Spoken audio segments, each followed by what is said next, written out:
ഈ ചക്കരെ തേനെ പാലേ എന്ന് വിളിക്കുന്ന നിങ്ങളുടെ ഹസ്ബൻഡിനെ നിങ്ങളുടെ ചേട്ടന്മാരെ ഒന്ന് സൂക്ഷിച്ചു. മനസ്സിലാവുന്നുണ്ടോ? കാരണം ഈ അടുത്ത സമയത്ത് ഒരു ഇൻസിഡൻ്റ് ഉണ്ടായി ഒരു ഫാമിലിയിൽ. എനിക്ക് വളരെ വേണ്ടപ്പെട്ട ഒരു ആളിൻ്റെ ഫാമിലിയിലാണ് അതുണ്ടായത്. കൂട്ടുകാരിയുടെ ഹസ്ബൻഡ് പുറത്തുനിന്ന് വന്നു നാട്ടിലേക്ക്. അപ്പോൾ നാട്ടിലേക്ക് വന്നു. കൂട്ടുകാരി പോലും പ്രതീക്ഷിക്കാതെയാണ് വന്നത്. അവൾക്കൊരു സർപ്രൈസുമായാണ് ഹസ്ബൻഡ് നാട്ടിലേക്ക് വന്നത്. അപ്പോൾ ഇവർ വന്നു. 2-3 ദിവസമായി ഇവർ വീട്ടിലുണ്ട്. ഇവർ എൻജോയ് ചെയ്ത് സംസാരിച്ചുകൊണ്ടൊക്കെ ഇരിക്കുന്നു. അപ്പോൾ കൂട്ടുകാരിയുടെ കോൾ വന്നു. കോൾ അറ്റൻഡ് ചെയ്യാൻ പറ്റിയില്ല, തിരക്കും കാരണമൊക്കെ ആയിട്ട്. അങ്ങനെ കൂട്ടുകാരി എന്താക്കി, വീട്ടിലേക്ക് വന്നു കൂട്ടുകാരിയെ കാണാൻ. കൂട്ടുകാരിയെ കാണാൻ വീട്ടിലേക്ക് വന്നു. അന്നപ്പോൾ ഏതർശ്യമായിട്ട് ഹസ്ബൻഡുണ്ട്. അങ്ങനെ പരിചയപ്പെട്ടു. ഇതാരാന്ന് ചോദിച്ചു. എൻ്റെ കൂട്ടുകാരിയാണെന്ന് പറഞ്ഞു. അപ്പോൾ നിന്ന് സംസാരിക്കുകയാണ്. അപ്പോൾ പുള്ളിക്കാരൻ പറയണം, വന്ന ആളിനെ പുറത്ത് നിർത്തി സംസാരിക്കുകയാണോ, വീട്ടിനകത്തേക്ക് ക്ഷണിക്കുന്നില്ലേ എന്ന് ചോദിച്ചപ്പോൾ അങ്ങനെ അകത്തേക്ക് വന്നു. 3 പേര് സംസാരിച്ചുകൊണ്ടിരിക്കുന്നു. അപ്പോൾ പുള്ളിക്കാരൻ പറഞ്ഞു പുള്ളിക്കാരത്തേക്ക് ചായ ഇട്ട് കൊടുക്കുക.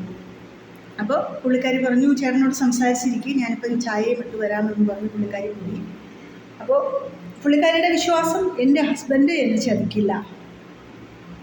പുള്ളിക്കാരിയുടെ വിശ്വാസം, എൻ്റെ കൂട്ടുകാരി എന്നെ ചതിക്കില്ല. ഇത് 2 വിശ്വാസവും മനസ്സിൽ ഉറപ്പിച്ചുകൊണ്ടാണ് പുള്ളിക്കാരി ചായ ഇടാൻ പോകുന്നത്. അപ്പോൾ ഇവർ തമ്മിൽ സംസാരിച്ചിരിക്കുന്നു. സംസാരിച്ച് ഇവർ തമ്മിൽ കോൺടാക്ട് നമ്പർ വരെ വാങ്ങി. ആ ഒറ്റ നിമിഷം കൊണ്ട് കോൺടാക്ട് നമ്പർ വാങ്ങുന്നു. ഇവർ തമ്മിൽ പുള്ളിക്കാരി ചായയും കൊണ്ടുവന്നു. എല്ലാവരും പരസ്പരം സംസാരിച്ചു. ഇവർ ഹാപ്പിയായി പിരിഞ്ഞു. അന്ന് വൈകുന്നേരം മുതൽ കൂട്ടുകാരിയുടെ ഹസ്ബൻഡിനെ വിളിക്കാൻ തുടങ്ങി. ഇവർ തമ്മിൽ നല്ല സൗഹൃദം, സംസാരിക്കുകയും എടുക്കുകയും നല്ല സൗഹൃദമായി ആയി. പിന്നെ അത് ചാറ്റ് ഓവറായിട്ട് ആഴത്തിലേക്ക് കടന്നു. അപ്പോൾ പുള്ളിക്കാരൻ എപ്പോഴും ഫോൺ വരുന്നു, പുള്ളിക്കാരൻ പുറത്തേക്ക് പോകുന്നു, ഫോൺ സൈലൻ്റാക്കി വെക്കുന്നു, ഫോൺ കമത്തി വെക്കുന്നു, സൈലൻ്റാക്കി വെക്കുന്നു. പുള്ളിക്കാരൻ ഫ്ലൈറ്റ് മോഡിലിടുന്നു, പുറത്തേക്ക് പോകുന്നു. അപ്പോൾ പുള്ളിക്കാരത്തേക്ക് ഒരു സംശയം വന്ന്, ഇത്രയും ദിവസമായിട്ടും കുഴപ്പമില്ലായിരുന്നു, ഇപ്പം എന്ത് പറ്റി എന്ന് അങ്ങനെ പുള്ളിക്കാരത്തേക്ക് ഒരു സംശയമായി തുടങ്ങി. പുള്ളിക്കാരി ഒന്നും മിണ്ടിയില്ല.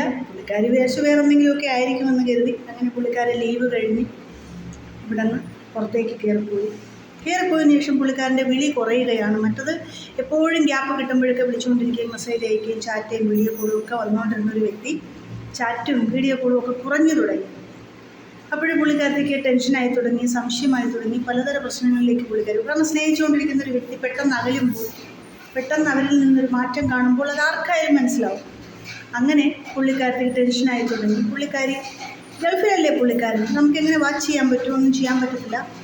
അങ്ങനെ ഇരിക്കുമ്പോൾ കൂട്ടുകാരി ആരുടെ വീട്ടിൽ വന്നു, ഈ കൂട്ടുകാരിയുടെ വീട്ടിൽ വീണ്ടും വരികയാണ്. അങ്ങനെ കൂട്ടുകാരിയുടെ വീട്ടിൽ വന്നു ഇവർ ചായയൊക്കെ കുടിച്ചു സംസാരിച്ചുകൊണ്ടിരുന്നു. അപ്പോൾ കട്ടിലിൽ രണ്ടുപേരും കൂടെ ചുമ്മാ സൊറ പറയാനായിട്ട് ഇങ്ങനെ കട്ടിലിൽ കിടന്നപ്പോൾ അവൾ പറഞ്ഞു, ഞാനിപ്പോൾ വരാം, ടോയ്ലറ്റിൽ പോയിട്ട് വരാമെന്ന് പറഞ്ഞു. പുള്ളിക്കാരത്തി ടോയ്ലറ്റിലേക്ക് പോയപ്പോൾ പുള്ളിക്കാരത്തേക്ക് കോൾ വരികയാണ്, വീഡിയോ കോൾ വരികയാണ്. അപ്പോൾ പുള്ളിക്കാരി കാണുന്നത്, ഏത് പുള്ളിക്കാരിയാണ് കാണുന്നത്, ഈ വീട്ടിലുള്ള പുള്ളിക്കാരി ഇത് കാണുകയാണ്. കൂട്ടുകാരി ബാത്റൂമിൽ പോയി, മറ്റേ കൂട്ടുകാരി കിടക്കുന്നുണ്ട്. കൂട്ടുകാരി നോക്കുകയാണ്. ഒരു ഫോണിലൊരു പാട്ടും സൗണ്ടും കേൾക്കുമ്പോൾ നോക്കത്തില്ലേ, നോക്കിയപ്പോൾ പുള്ളിക്കാരൻ്റെ ഫോട്ടോ, ആരുടെ, ഈ പുള്ളിക്കാരത്തിൻ്റെ ഹസ്ബൻഡിൻ്റെ ഫോട്ടോ പുള്ളിയിൽ കാണുന്നു. അങ്ങനെ പുള്ളിക്കാരി ഒന്നും മിണ്ടിയില്ല. ഇതിങ്ങനെ അവൾ പുറത്ത് വന്നു, അവളോട് സംസാരിച്ചു. ഒരു കോൾ വന്നെന്ന് പറഞ്ഞു. ഓക്കെ, സംസാരിച്ചു. അവൾ ഹാപ്പി ആയിട്ട് തന്നെ പറഞ്ഞയച്ചു. അപ്പോൾ അതിനുശേഷം പ്രശ്നം ദുരൂക്ഷമാകാൻ തുടങ്ങി. പുള്ളിക്കാരൻ വിളിച്ചപ്പോൾ പുള്ളിക്കാരനോട് ചോദിച്ചപ്പോൾ പുള്ളിക്കാരൻ ഒരു വിധത്തിൽ ഏക്കത്തില്ല. പുള്ളിക്കാരൻ പറഞ്ഞൊരു റീസൺ എന്താണെന്നറിയാമോ? നിനക്ക് സുഖമില്ലാത്തതൊക്കെ അല്ലേ, ഞാൻ ദൂരെയാണ്, നിനക്ക് എന്തെങ്കിലുമൊക്കെ വന്നു കഴിഞ്ഞാൽ നിന്നെക്കുറിച്ചൊന്ന് അന്വേഷിക്കണ്ടേ, അന്വേഷിക്കാൻ വേണ്ടിയാണ് ഞാൻ ആ കോൺടാക്ട് നമ്പർ വാങ്ങി വെച്ചത്. എത്ര മനോഹരമായ കള്ളമാണ് പറഞ്ഞതെന്ന് നോക്കുക. നിന്നെക്കുറിച്ച് തിരക്കാൻ വേണ്ടിയാണ് ഞാൻ അവളുടെ നമ്പർ വാങ്ങി വെച്ചത്, അല്ലാതെ നീ ഉദ്ദേശിക്കുന്നത് പോലെ നമ്മൾ തമ്മിൽ മറ്റൊരു അർത്ഥത്തിൽ തെറ്റിദ്ധാരണകളില്ല എന്ന് പറഞ്ഞു.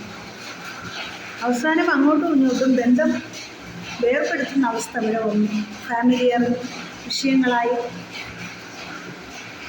അങ്ങനെ കേസ് കൊടുത്തു. അങ്ങനെ പോലീസുകാർ ഫോൺ ചെക്ക് ചെയ്തപ്പോൾ പുള്ളിക്കാരത്തിയുടെ ഫോണിൽ ഇവർ തമ്മിൽ സംസാരിക്കാൻ പാടില്ലാത്ത കാര്യങ്ങൾ വരെ സംസാരിച്ചിട്ടുണ്ട്.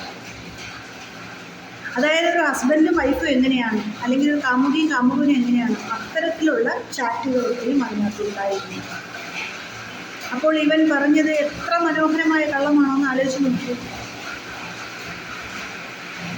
അവസാനം പുള്ളിക്കാരത്തി പറഞ്ഞു, ഒരിക്കലത്തേക്ക് ചെയ്ത തെറ്റുകളെല്ലാം ഞാൻ മറക്കാം, നിങ്ങൾ എൻ്റെ കൂടെ വരണമെന്ന് പറഞ്ഞപ്പോൾ പുള്ളിക്കാരൻ പറഞ്ഞു, ഡയലോഗ് പറഞ്ഞു, എനിക്ക് അവളെ മറക്കാൻ കഴിയില്ല, അവളെയും നിന്നെയും ഞാൻ നോക്കാമെന്ന്. അങ്ങനെ ആരെങ്കിലും പോകുന്നു? ഒരിക്കലും ഇല്ല. അപ്പോൾ അവൾ പറഞ്ഞു, എനിക്ക് നിങ്ങളുമായിട്ടുള്ള യാതൊരു ബന്ധവുമില്ല എന്ന് പറഞ്ഞ് അവൾ ബന്ധം നിർമ്മിച്ചു. കൂട്ടുകാരി ഇവനെ സ്വീകരിച്ചു. എന്താ അല്ലേ? കൂട്ടുകാരികളെയും വിശ്വസിക്കാൻ പറ്റത്തില്ല, കൂട്ടുകാരന്മാരെയും വിശ്വസിക്കാൻ പറ്റത്തില്ല, ഭർത്താവിനെ വിശ്വസിക്കാൻ പറ്റത്തില്ല, ഭാര്യയെ വിശ്വസിക്കാൻ പറ്റത്തില്ല. അവിഹിതമാണ് പ്രശ്നം. ഒരാണും പെണ്ണും സംസാരിച്ച് നിന്നാൽ അവിടെ എന്തോ ഭയങ്കര സംഭവം നടക്കണമെന്ന് പറയും. കാരണം എന്താണെന്ന് അറിയാം, ഇതുപോലുള്ള ബാക്ടീരിയകൾ ഉള്ളത് കൊണ്ടാണ് മറ്റുള്ളവരെ കാണുമ്പോഴും അങ്ങനെയാണോ എന്നൊരു തോന്നലുണ്ടാകുന്നു. തെറ്റ് ചെയ്യുന്നവനാണ് മറ്റുള്ളവരെ കാണുമ്പോഴേ സംശയം ഇങ്ങനെ വന്നതേ ഇവളും അങ്ങനെയാണോ അല്ലെങ്കിൽ ഇവനും അങ്ങനെയാണോ എന്നുള്ളത്. ഒരു മനുഷ്യൻ ഒരു തെറ്റ് ചെയ്തിട്ട് 1 കോടി നന്മ ചെയ്താലും ആ ജനങ്ങൾ മുഴുവനും ആ തെറ്റ് ചെയ്ത കണ്ണ് മാത്രമേ കാണത്തുള്ളൂ. അവൻ തെറ്റുകാരനാണെന്ന് പറയും. ഒരുത്തൻ സാഹചര്യം കൊണ്ട് ഒരു കൊല ചെയ്തിട്ട് സെൻട്രൽ ജയിലിനകത്ത് കയറിപ്പോയി. അപ്പം പശ്ചാത്തലപ്പെടുകയാണ്, സപ്പോസ് ഞാൻ കുത്തിയതല്ല, അപ്പം മറിഞ്ഞു വീണപ്പോൾ ആ കത്തി കയറിപ്പോയതാണ്, എൻ്റെ കയ്യിലിരുന്ന കത്തി വാക്കില്ലാതെ കയറിപ്പോയതാണ്, അയാൾ മരണപ്പെട്ടു പോയി. ആ കുറ്റബോധം അയാൾക്കുണ്ട്. അയാൾ സെൻട്രൽ ജയിലിൽ 10 വർഷം അല്ലെങ്കിൽ 5 വർഷം കഠിന തടവ് കഴിഞ്ഞ് പുറത്തിറങ്ങുമ്പോൾ അവൻ ചിന്തിക്കും, ഇനിയൊരു പുതിയ മനുഷ്യനായി ജീവിക്കാം, നന്നായി ജീവിക്കാമെന്ന്. പക്ഷേ ജനങ്ങൾ വിടില്ല. അവനെ കാണുമ്പോഴൊരു കൊലയാളി പോകണം, അവൻ ഒരുത്തനെ കൊന്നവനാണ്. ഇത് അവൻ്റെ ചെവിയൊക്കെ പറയുന്നതോടും അവൻ വീണ്ടും ഞാൻ ജീവിക്കാമെന്ന് വിചാരിച്ചിട്ട് ജനങ്ങൾ സമ്മതിക്കുന്നില്ല, ഇനിയിപ്പോൾ ഇങ്ങനെയൊക്കെ തന്നെ അങ്ങ് ജീവിക്കാം, അടുത്തവനെയും കൊല്ലാം, അടുത്തവനെയും പിടിച്ചു പിടിക്കാം. ഈ ചിന്തകൾ വരും. ഒരു മനുഷ്യൻ ഒരു തെറ്റ് ചെയ്തിട്ട് 10,000 നന്മകൾ ചെയ്താലും ജനങ്ങൾ ആ തെറ്റിലൂടെ അവനെ കാണും. അതാണ് ലോകം. അതുകൊണ്ട് ആണും പെണ്ണും എല്ലാവരും അങ്ങനെയാണെന്ന് ചിന്തിക്കുന്ന ആൾക്കാരുണ്ട്. കാരണം ഈ തെറ്റ് ചെയ്യുന്നവർക്കാണ് ഇവളും അങ്ങനെയാണോ ഇവനും അങ്ങനെയാണോ എന്നുള്ള തോന്നൽ വരും. അതുകൊണ്ട് എനിക്ക് പറയാനുള്ളത്, ആരെയും കണ്ണുടച്ച് വിശ്വസിക്കരുത്. കൂട്ടുകാരികളെ കൂട്ടുകാരന്മാർ കൊണ്ടുപോകും.